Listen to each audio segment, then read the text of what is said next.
Hey, yeah, I know it's been a long time.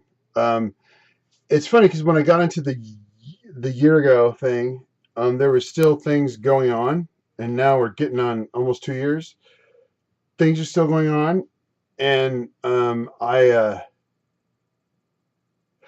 promises I've talked about the promises I made, how I said I would do this, take care of you, everything I promised I kept. I kept all my promises, all of them. But one was to the copy of the map that we of the trip, and I fulfilled that promise.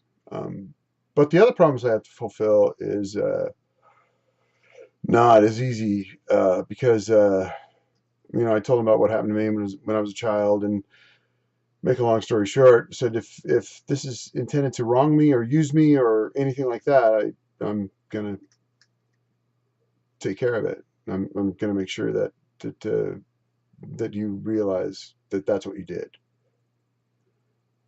He doesn't get it because I've had a bunch of people out there investigating for me, and they've compiled a lot of information, which I'm rolling over into the book, which I'm focusing on now, which is why I've not been doing this so much, because there's been other events that have taken place, which are also going to be in the book, but I'm not ready to talk about it here yet. You don't get that yet because it's still all in progress. But some of the other stuff is coming to a lot of fruition, and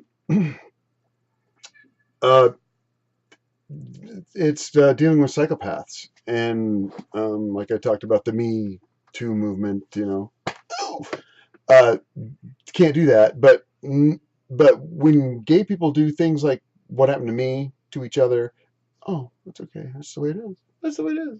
Yeah. No, no, it's not right. It's not right. It's not right. It's not right.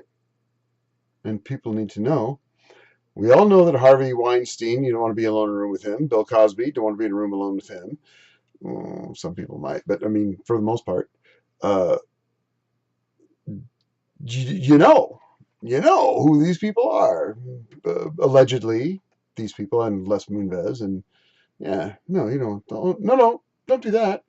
Uh, and I didn't know that there was no warning signs about what was going to happen to me, and it was not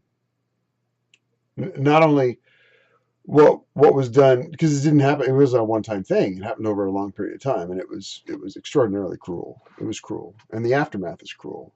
And um, I just why you know how can someone do that to someone?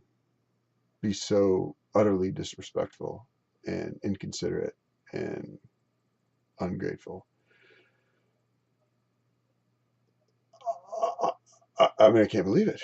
And so, what did I do? My response is to share, is to share affection and take the moral high ground, do the right thing, in sending him the information that I promised him, the stuff. I have other things that are his that he will get, but they're physical. I'm not gonna, can't send them through email or anything like that, because it's the right thing to do, and I always try to do the right thing.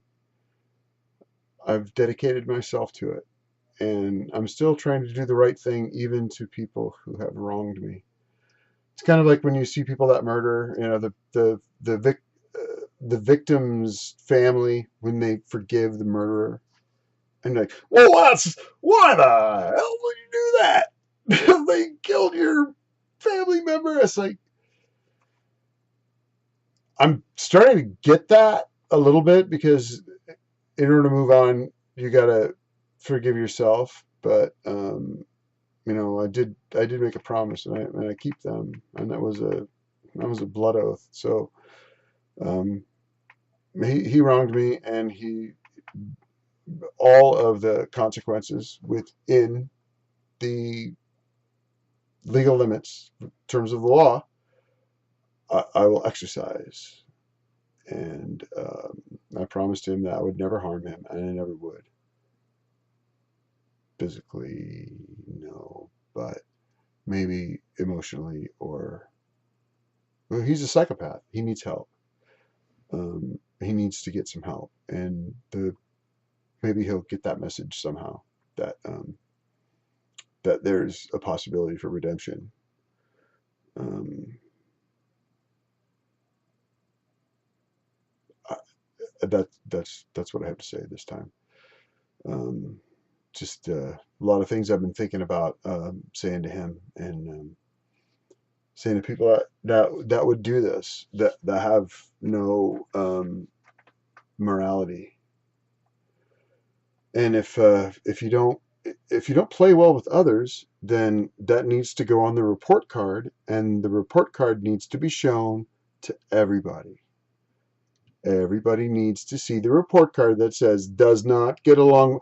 That kid, that one over there, that one doesn't play well with others. He needs to be left alone. That's what needs to happen. So once it happens, it's happening, and it'll happen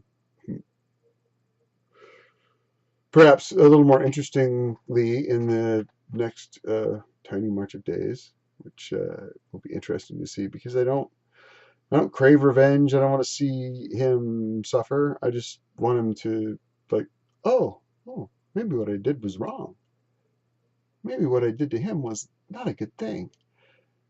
If I saw that, if I saw and believed that he actually felt that remorse or regret for the crimes that he committed, it would be different. But this is it's a victimless crime. It's a victimless crime because it's gay people. No. It's victims. Yeah, a lot of victims. So I guess that's where I'm at right now. But I want to catch up with you folks and let you know that everything's okay. Mostly. Things are mostly okay for me. But getting up to speed on this, and actually kind of doing things that might be, that he would perceive as being hurtful, not helpful. I don't see it that way, because sometimes you gotta learn your multiplication tables, and if you keep getting it wrong, you're gonna keep getting told that you're wrong until you get it right.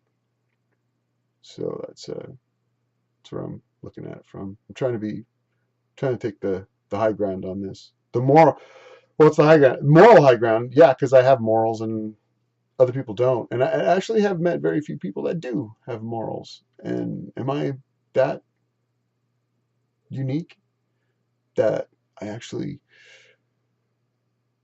care about people and I'm concerned, and I try to reason the consequences of my actions? I don't know. But thanks.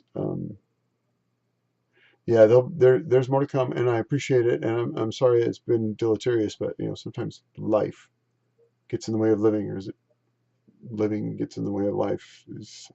But it's good. Thank you. Take care.